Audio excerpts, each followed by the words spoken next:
Episode 66. Exactly Nothing.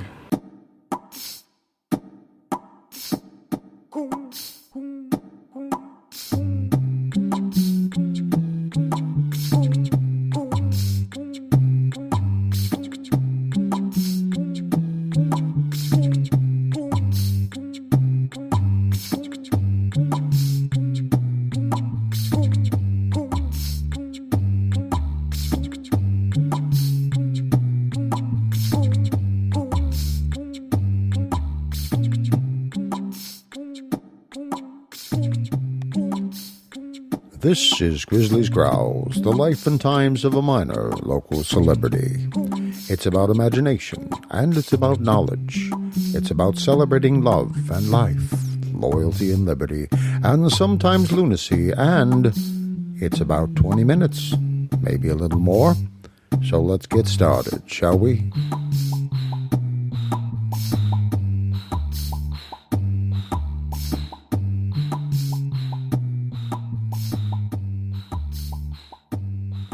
Hello again.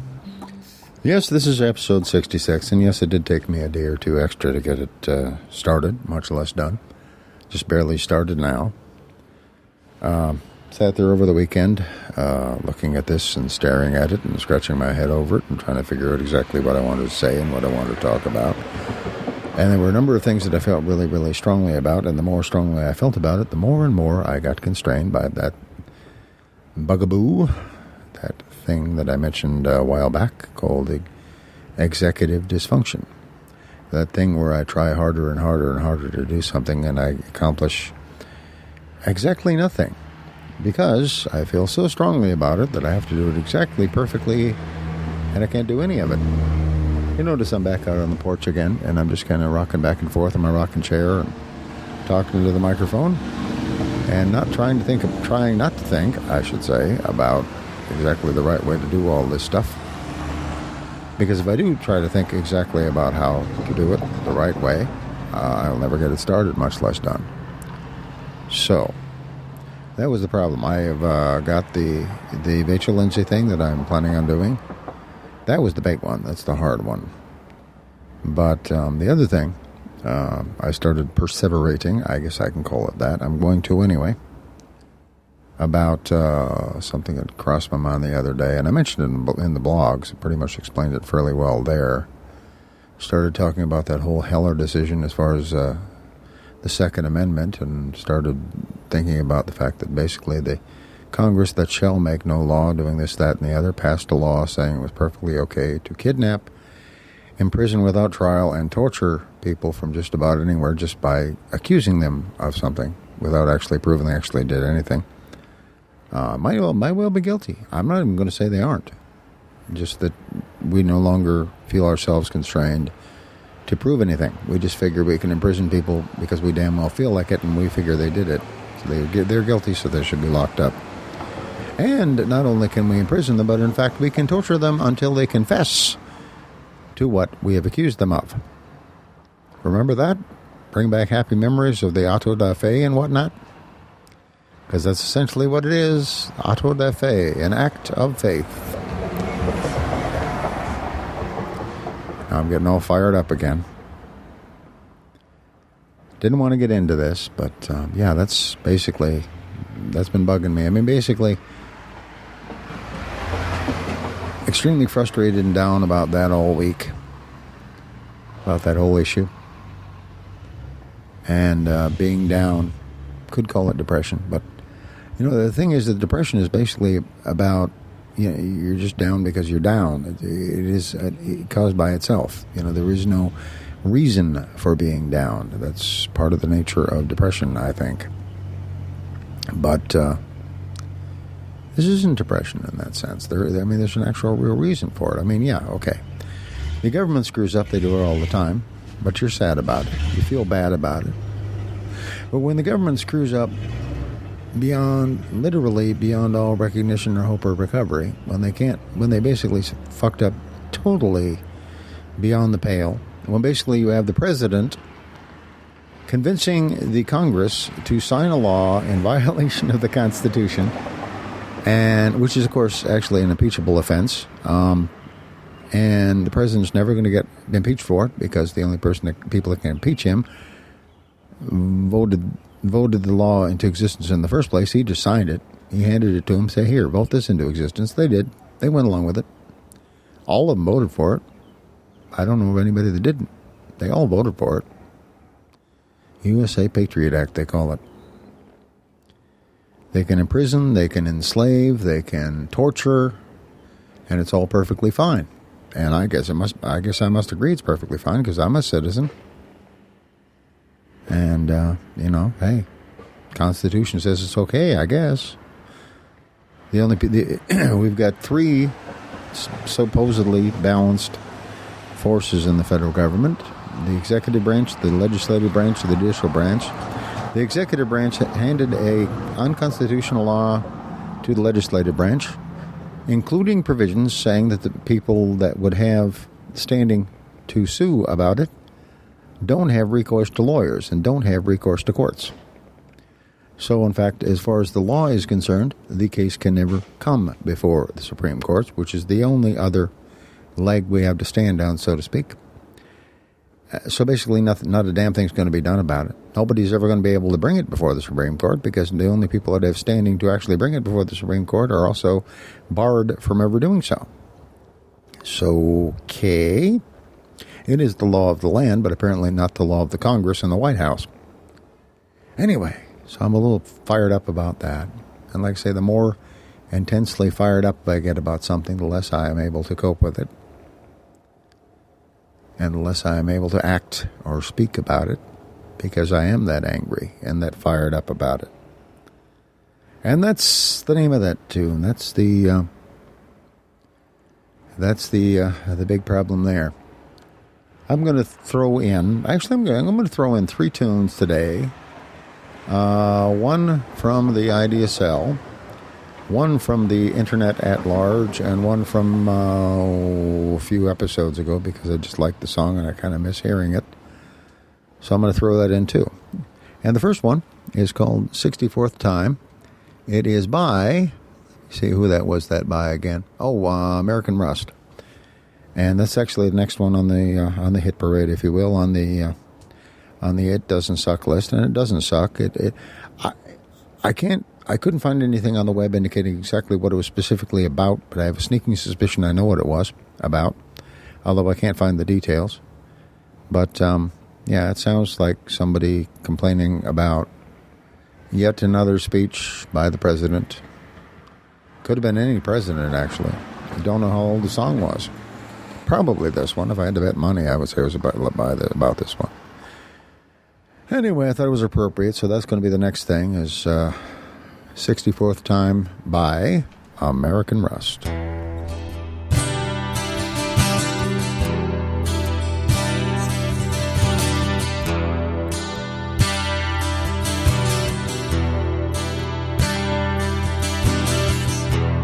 I didn't come here to play any games, and I didn't come here to climb your walls, and I didn't come here to carry your secret. Yeah, the secret we all know so well. And I won't watch you, no, I won't watch you for the 64th time.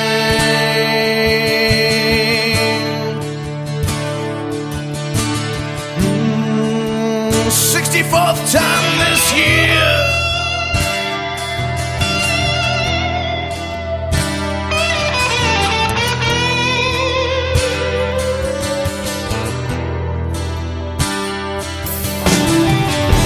The unclean trail you left behind, the brutal mountain of all that time.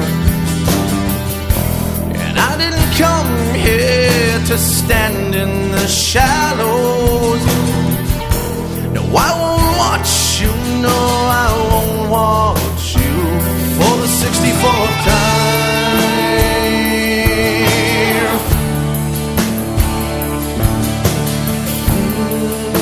The 64th time this year.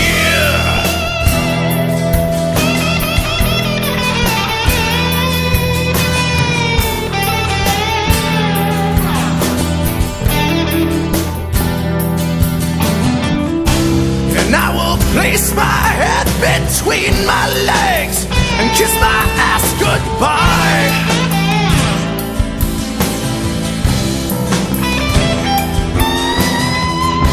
But just like everything else, I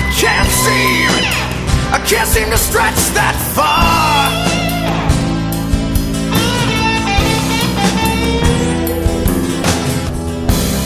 And the grave I'm in, I can't climb up for where I begin.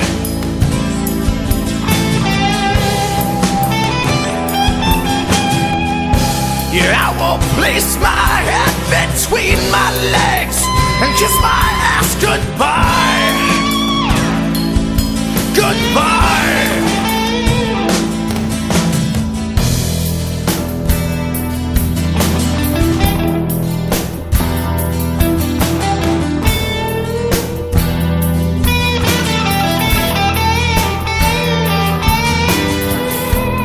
I didn't come here to play any games. I didn't come here to climb your walls. I didn't come here to carry the truth. I won't watch you, no, I won't watch you for the 64th time.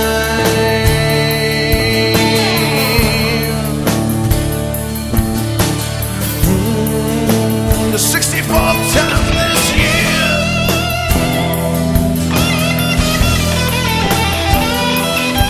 This year.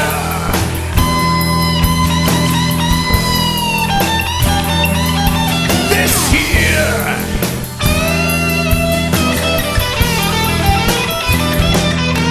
This year.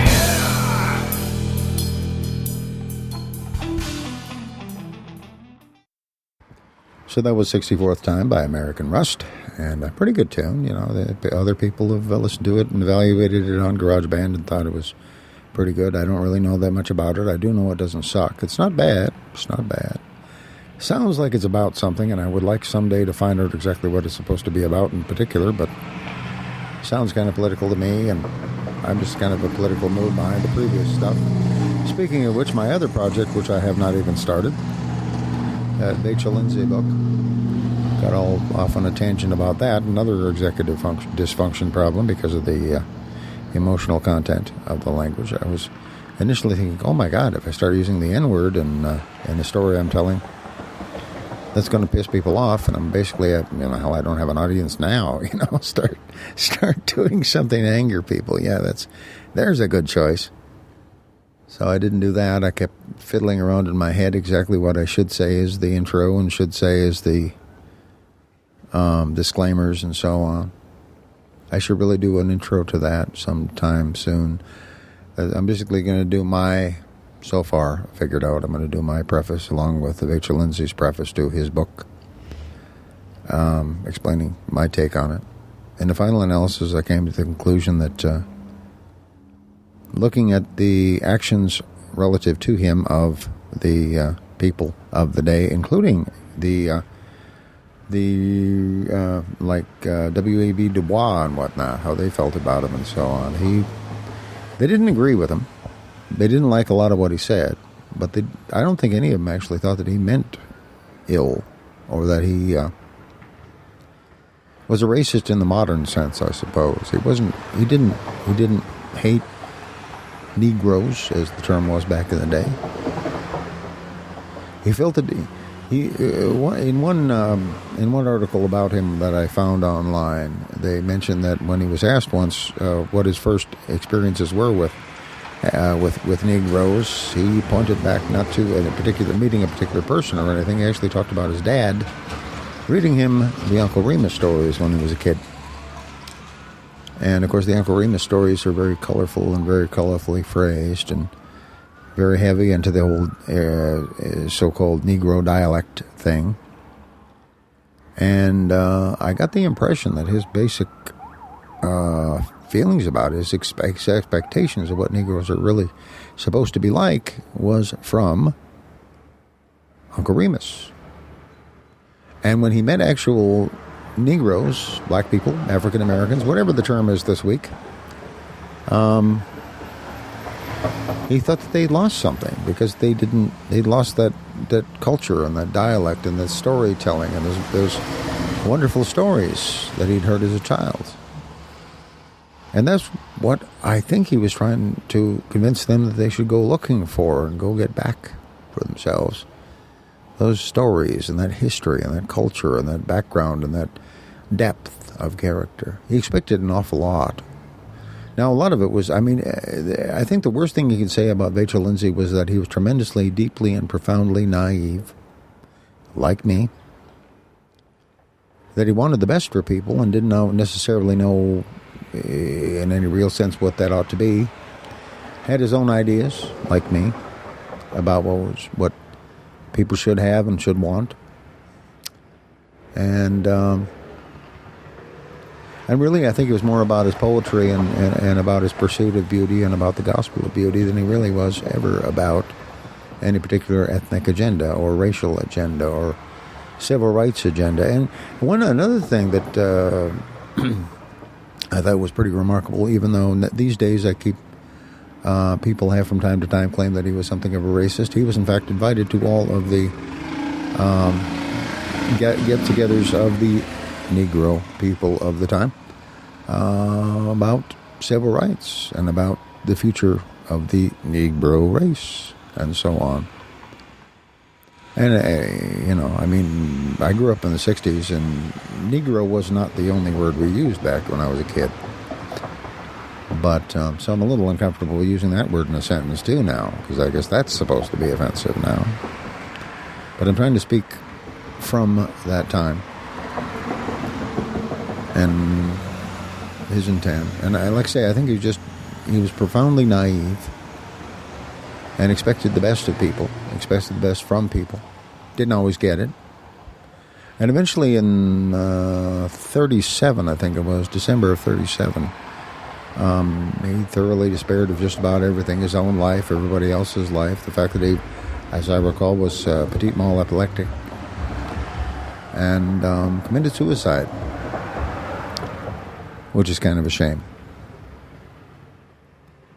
But, yeah, I think he was one of the best of the, and certainly one of the most popular and well-known white activists on behalf of the Negro race, if you will, back in the day. And I think he was recognized as that in all of the groups. And I think he,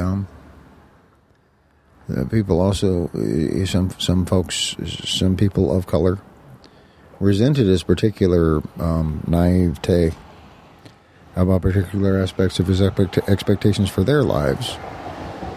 And yet, by the same token, they kept inviting him to whatever get-togethers they had about freedom and justice and equality and so on. So, no, I don't, I've had the discussion before with people who haven't actually read his work, who have supposed, based on what little I could tell them about it off the top of my head, that he might have been something of a bigot and a racist. And in some senses, I suppose he was considered that at the time. But not so much. I think people honestly respected him for wanting the best and believing perhaps more in black people than a lot of them did. At least he thought so, anyway. Bit naive. Tended to expect a lot of people, a lot from everybody, a lot more than they were ever actually capable of giving in the first place. Might have been part of what killed him eventually. So, yeah, I can kind of see how a man like that could end up misunderstood. Kind of a shame. Anyway, here's another one. This is one I've never played before on the show, but I figure this fits in right here. mainly because I wanted to, and I just figured I might as well get the hell out of the way, get it played now. Now that the whole rest of the frickin' world has already played it, I'm going to play it myself because I wanted to, and I wanted an appropriate place to do it, and this seems like as good as any. You've heard the song. I don't have to tell you what it is, and I won't even tell you after. If you don't know what it is, email me and ask me about it, and I'm going to ask you where the heck have you been for the past few years. Anyway, here's the next one.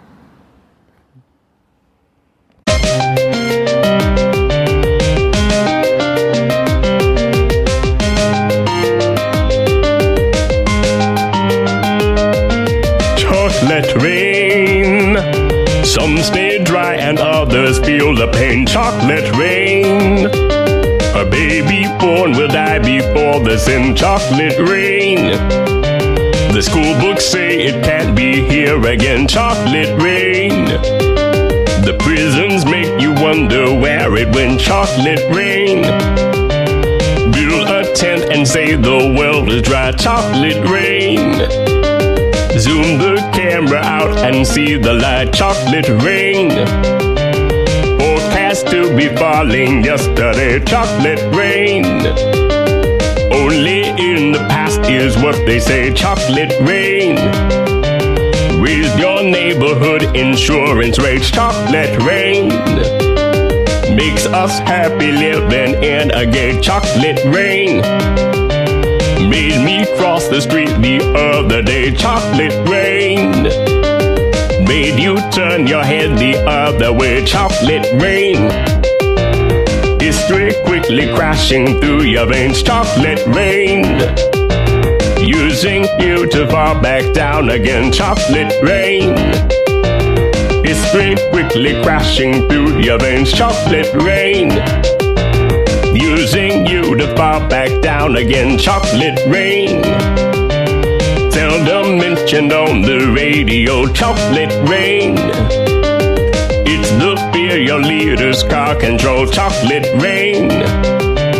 Worse than swearing, worse than calling names. Chocolate rain. Say it publicly and you're insane. Chocolate rain. No one wants to hear about it now. Chocolate rain. Which real hard it goes away somehow. Chocolate rain. Makes the best of friends begin to fight. Chocolate rain. But did they know each other in the light? Chocolate rain. Every February washed away. Chocolate rain. Stays behind his colors, celebrate. Chocolate rain. The same crime has a higher price to pay. Chocolate rain. The judge and jury swear it's not the face. Chocolate rain. History quickly crashing through your veins. Chocolate rain. Using you to fall back down again. Chocolate rain. History quickly crashing through your veins. Chocolate rain. Using you to fall back down again. Chocolate rain. Dirty secrets of economy. Chocolate rain. Turns that body into GDP. Chocolate rain. The milker blames the baby's DNA. Chocolate rain. But test scores are how much the parents make. Chocolate rain. Flipping cars in France the other night. Chocolate rain. Cleans the sewers out beneath Mumbai. Chocolate rain. Across the world and back it's all the same. Chocolate rain. Angels cry and shake their heads in shame. Chocolate rain. Lifts the ark of paradise and sends. Chocolate rain. Which part do you think you're living in? Chocolate rain. More than marching, more than passing law. Chocolate rain. Remake how we got to where we are. Chocolate rain. History quickly crashing through your veins. Chocolate rain. Using you to fall back down again. Chocolate rain. History quickly crashing through your veins. Chocolate rain. Using you to fall back down again.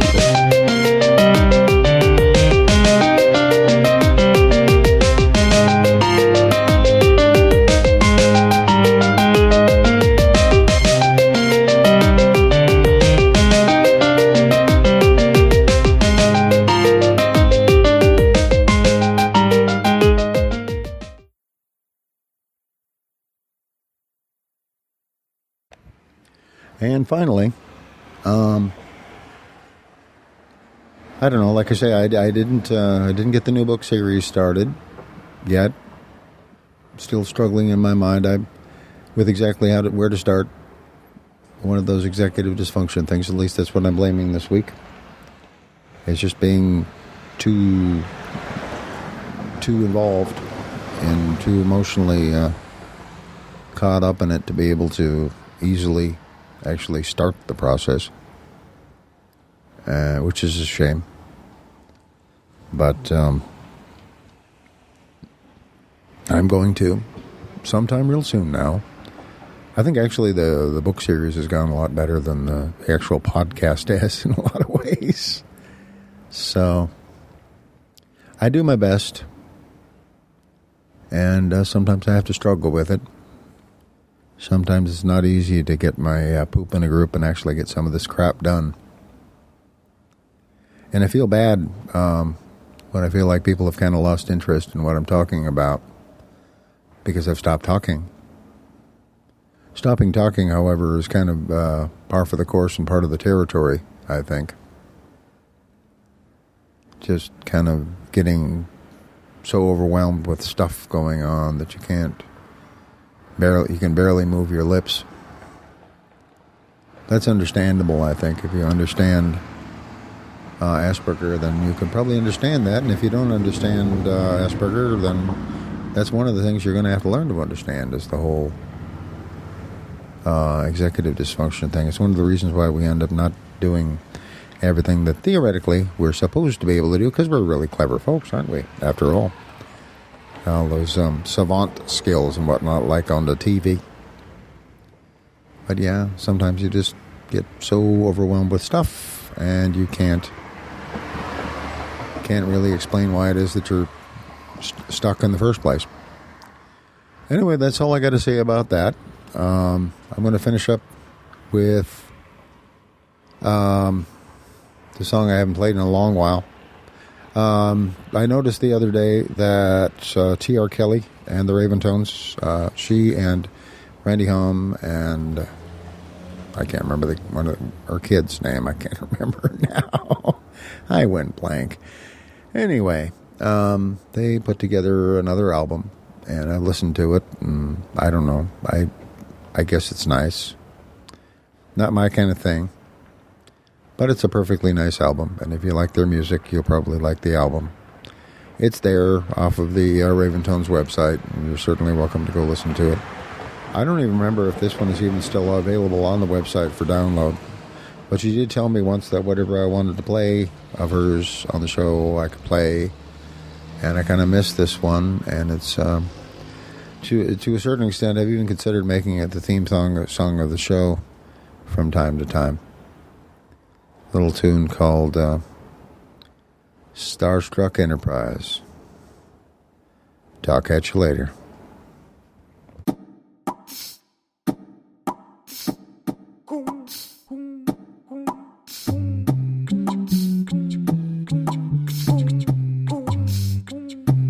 Thank you very much for listening to Grizzly's Growls, the life and times of a minor local celebrity. If you like the show, we'd like to hear from you. Create your own comment at the website, hosted by Liberated Syndication at grizzly.libsyn.com. Participate with a call to our comment line at 206-202-1548. Or an email to grizzliesgrowls@gmail.com or on our Facebook group. And motivate others to listen. If you like the show, tell your friends. If you don't like the show, tell your enemies. This program is sponsored by donations from people just like you. Donations, whether large or small, are appreciated through the donate buttons on the Grizzlies Growls websites or via the link in our show notes. Talk at you later.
age of the northern quadrants of the human race. Yeah. It's like chaos!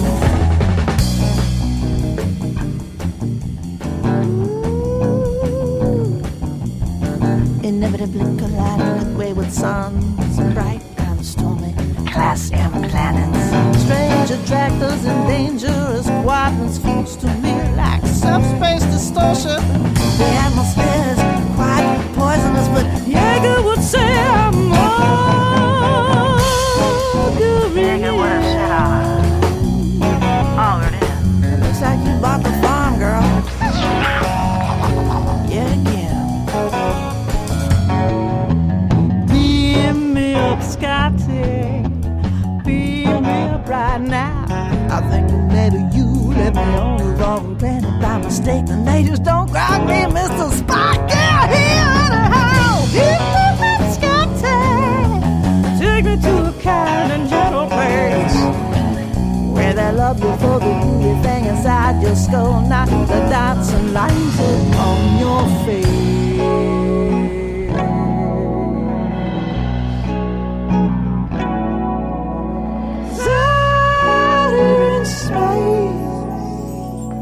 How much really matters? The Kraken God soaking up this blessed cosmic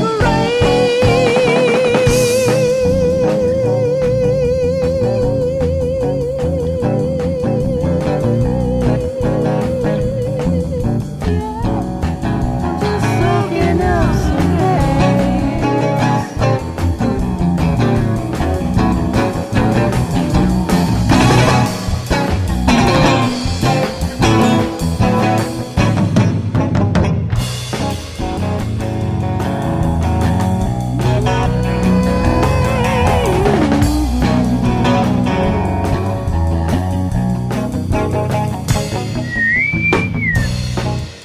engineering. Scotty.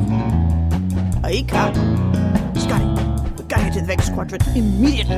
Well, you don't think you can do that, Captain? I just barely got it patched together from last time we did some crazy stuff like that. What, the mains bridge looked like a Christmas tree? The warp core's patched back together. I can't hold her, Captain. She's breaking up. You've been dependent on the dilithium of dangerous alien love. This one right now is on the starboard bow. Got an armored cloaking device wrapped tightly around a hard-capable interstellar Vulcan mind meld of epic, hyper-intelligent proportions. An event horizon of this magnitude has not been encountered by a Federation starship. Captain, what should we do? Open hailing frequency. Oh, Captain, all the frequencies are jamming uncontrollably. Sensors indicate the presence of an intense life form with an emotional disruptor, attractor, beam of photon, torpedo, Mr. Evasive maneuver, Mr. Check off the Wexel, so I can throw out. Shoot it down, yeah. Oh, look, another one. I got a hold of it, Captain.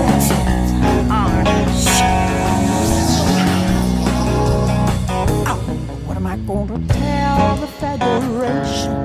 That's the ninth ship in a row. They think I find myself very friendly plan instead of letting my heart boldly go. Beat me up, Scotty. Take me to a kind of gentle place. Everybody tells the truth and love don't make anyone afraid.